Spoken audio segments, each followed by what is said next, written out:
सर्वमंगलमांगल्ये शिवे सर्वार्थसाधिके शरण्ये त्र्यंबके गौरी नारायणी नमोस्तुते। આપ સર્વને ધનતેરસના આ પાવન પર્વની ખૂબ ખૂબ શુભેચ્છાઓ, દિવાળીના આ પ્રકાશ પર્વની ખૂબ ખૂબ શુભેચ્છાઓ। આપણે બધા સનાતન હિન્દુ ધર્માવલંબીઓ કે જે દિવાળી વિશેષ રૂપે મનાવીએ છીએ, દિવાળી એ આપણો મુખ્ય તહેવાર છે।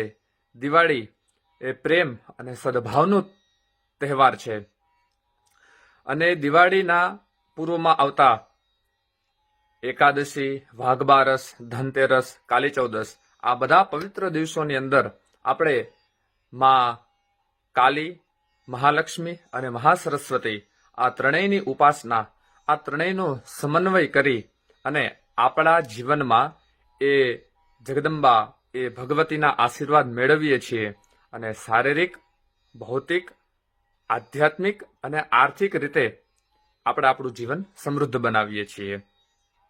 તો આવો ધનતેરસના આ પવિત્ર દિવસે આપણે મહાલક્ષ્મીની ઉપાસના શું કામ કરવી જોઈએ, કેવી રીતે કરવી જોઈએ, એના વિશે આપણે આપણા હિન્દુ ધર્મના શાસ્ત્રો પ્રમાણે થોડુંક સમજીએ અને આપણે આપણું જીવન એ શાસ્ત્રોને અને એ માં શક્તિના ચરણોમાં આપણે આપણી શ્રદ્ધાસુમન આપણે અર્પણ કરીએ।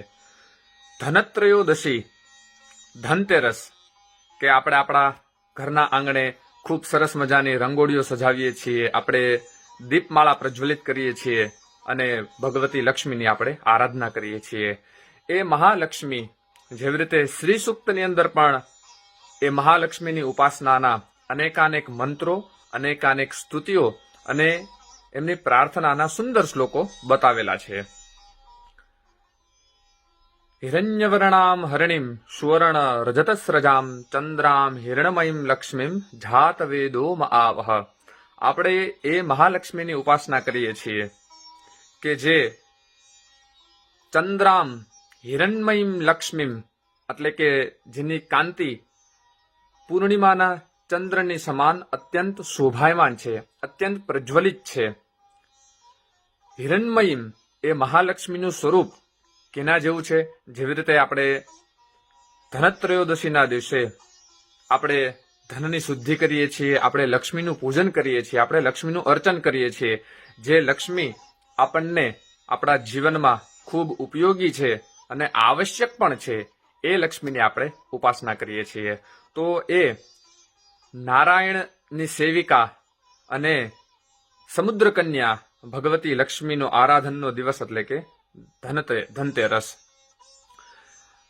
મહાલક્ષ્મીને સમુદ્ર કન્યા પણ કહેવામાં આવે છે અને આપણા વિષ્ણુ પુરાણ અંતર્ગત શંખ અને લક્ષ્મી આ બંને ભાઈ બહેન પણ કહેવામાં આવે છે। એટલા માટે ભગવાન નારાયણ પોતાના હાથની અંદર શંખને ધારણ કરે છે। આપણે જેવી રીતે પ્રાર્થના કરીએ છીએ, સશંખ ચક્રમ સકિરીટ કુંડલમ, એ ભગવાન નારાયણ પોતાના કરકમલની અંદર એ દિવ્ય શંખને ધારણ કરે છે અને પોતાની પત્ની સ્વરૂપે મહાલક્ષ્મીને રાખે છે। આપણે જોઈએ છે કે એ સમુદ્ર કન્યા, એ મહાલક્ષ્મીનું સ્વરૂપ, એ મહાલક્ષ્મીનું તેજ અત્યંત પ્રકાશમાન છે। પદ્માનને પદ્મ વિપદ્મપત્રે પદ્મપ્રિયે પદ્મદલાયતાક્ષી વિશ્વપ્રિયે વિષ્ણુ મનોનુકૂલે ત્વત્પાદ પદ્મમ મયી સન્નિધત્સ્વ। આપણે એ કમલારૂઢ પદ્માનને કે જેમનું આસન પદ્મ માને કમલ છે, વિશેષ કરીને લક્ષ્મી પૂજાની અંદર કમલના ફૂલનું વધારે મહત્વ છે।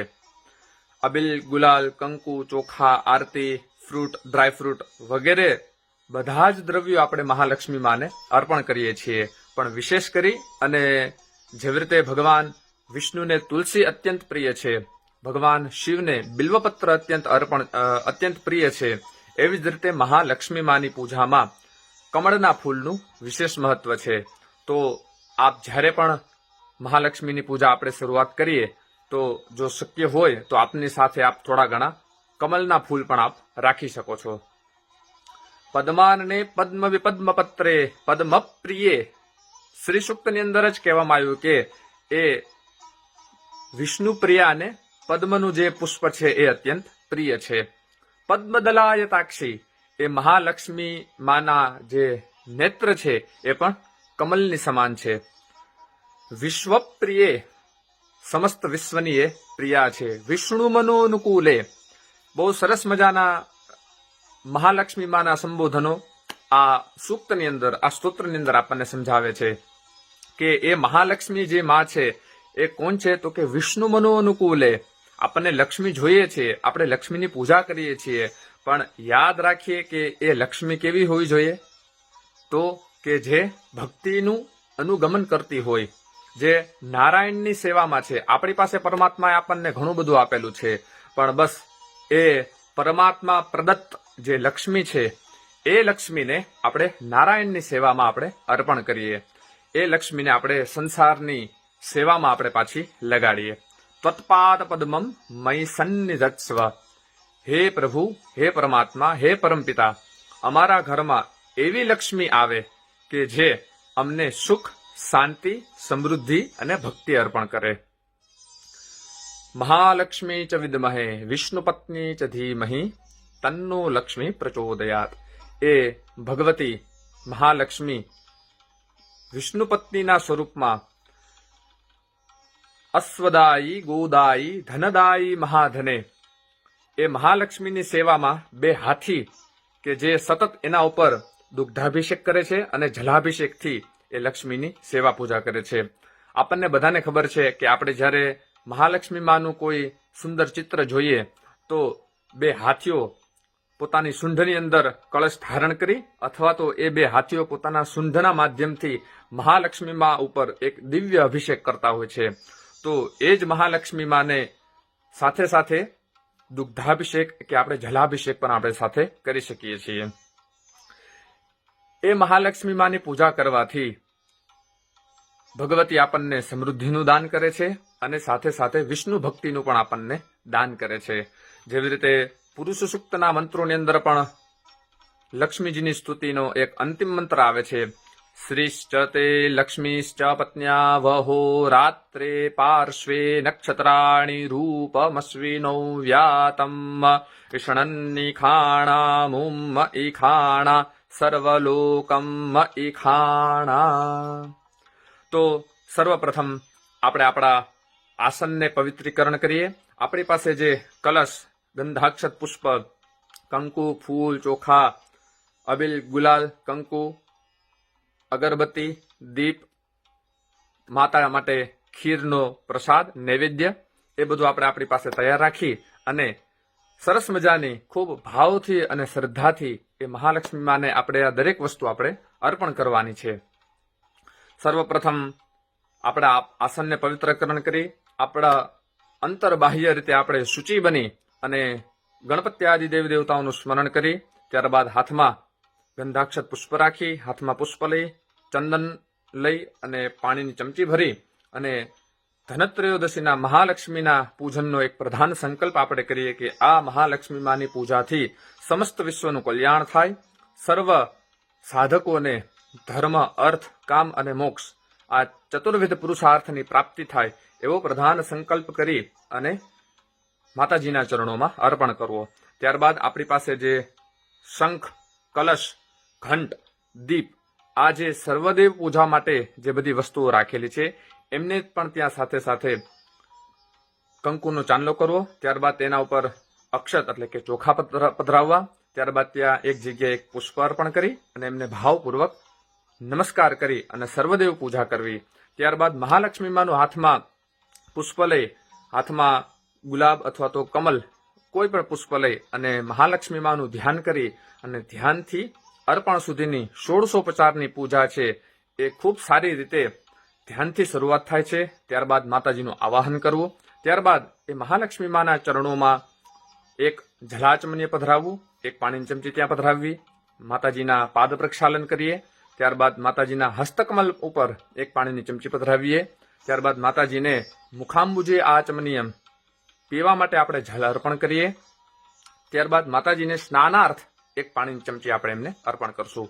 ત્યારબાદ તમારી પાસે પંચામૃત હોય જેમાં દૂધ, દહીં, ઘી, મધ અને સાકર જેવી રીતે આપણે પંચામૃત પ્રસાદમાં બનાવીએ છીએ તો એ પંચામૃતની 5 ચમચી માતાજી ઉપર અર્પણ કરવી. ત્યારબાદ ચંદનવાળા પાણીથી માતાજીને સ્નાન કરાવવું, અત્તરવાળા પાણીથી સ્નાન કરાવવું. ત્યારબાદ આપણી પાસે ગંગાદી તીર્થ નદીઓનું જો તીર્થ જળ હોય તો એ તીર્થ જળ પણ સાથે સાથે આપણે માતાજીને અર્પણ કરીએ અને માતાજીને દિવ્ય તીર્થના જળોથી આપણે સ્નાન કરાવીએ.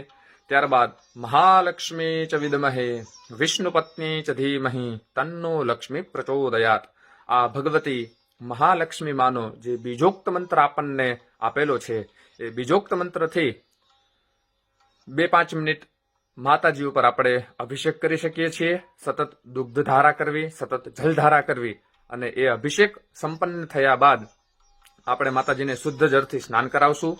ચોખા પાણીથી સ્નાન કરાવી ત્યારબાદ માતાજીને એક સરસ મજાના આસન ઉપર બિરાજમાન કરી આપણી પાસે લાલ નાળાછડી હશે એનાથી એક કટકો માતાજીને વસ્ત્રના ભાવે આપણે અર્પણ કરશું. માતાજીને પાછળ ગળામાંથી એમના સુંદર સર્વાંગ શરીરે આવે એવી રીતે આખો આપણે લાલ કટકાનો દોરો આપણે માતાજીને વસ્ત્ર ભાવે અર્પણ કરશું. ત્યારબાદ માતાજીને કંકુનો ચાંદલો, લક્ષ્મી માને ચોખા, પુષ્પ, અબીલ, ગુલાલ માતાજી ઉપર આપણે અભિષેક કરી શકીએ છીએ. સતત દુગ્ધધારા કરવી, સતત જલધારા કરવી અને એ અભિષેક સંપન્ન થયા બાદ આપણે માતાજીને શુદ્ધ જળથી સ્નાન કરાવશું. ચોખા પાણીથી સ્નાન કરાવી ત્યારબાદ માતાજીને એક સરસ મજાના આસન ઉપર બિરાજમાન કરી આપણી પાસે લાલ નાળાછડી હશે એનાથી એક કટકો માતાજીને વસ્ત્રના ભાવે આપણે અર્પણ કરશું. માતાજીને પાછળ ગળામાંથી એમના સુંદર સર્વાંગ શરીરે આવે એવી રીતે આખો આપણે લાલ કટકાનો દોરો આપણે માતાજીને વસ્ત્ર ભાવે અર્પણ કરશું. ત્યારબાદ માતાજીને કંકુનો ચાંદલો, લક્ષ્મી માને ચોખા, પુષ્પ, અબીલ, ગુલાલ એ અર્પણ કરવા. ત્યારબાદ માતાજીની સમક્ષ ધૂપ પ્રજ્વલિત કરી ધૂપ અર્પણ કરીએ. આપણે માતાજીને ધૂપનું દાન અને દીપનું દાન કરીએ. ત્યારબાદ આપણે આપણા ઘરમાં જે પણ માતાજી માટે પ્રસાદ બનાવેલો હોય એ લક્ષ્મી માને વિશેષ કરીને જો શક્ય હોય તો ખીરનો પ્રસાદ અર્પણ કરવો. જેવી રીતે આપણે યજ્ઞ યાગાદી કાર્યોની અંદર અંતે જે આપણે લક્ષ્મી હોમ કરીએ છીએ ત્યારે પણ માતાજીને આપણે પાયસ આહુતિ આપણે અર્પણ કરીએ છીએ. તો ખીરની આહુતિ મહાલક્ષ્મી માતા માટે ત્યાં અર્પણ કરવામાં આવે છે. એ જ રીતે અહીંયા પણ ધનતેરસની લક્ષ્મી પૂજામાં મહાલક્ષ્મી માને ખીરનો પ્રસાદ અર્પણ કરવો. સાથે સાથે આપણે જે ડ્રાય ફ્રૂટ જે પણ ધરાવેલું હોય એ બધું જ માતાજીની સમક્ષ આપણે અર્પણ કરીએ. ખૂબ ભાવથી આપણો ડાબો હાથ મોઢા આગળ રાખી અને 5 વખત માતાજીને પ્રાણાય સ્વાહા, અપાનાય સ્વાહા, વ્યાનાય સ્વાહા, ઉદાનાય સ્વાહા, સમાનાય સ્વાહા આવી રીતે 5 કોળિયા માતાજીને આપણે અર્પણ કરીએ અને ભાવથી માતાજીને આપણે જમાડવાના. ત્યારબાદ આપણી પાસે તજ, લવિંગ, એલચીનો મુખવાસ હોય એ મુખવાસ આપણે માતાજીને આપણે અર્પણ કરશું. આપણી પાસે જે પણ ફળાદી હશે એ ફળ માતાજીને આપણે અર્પણ કરીએ.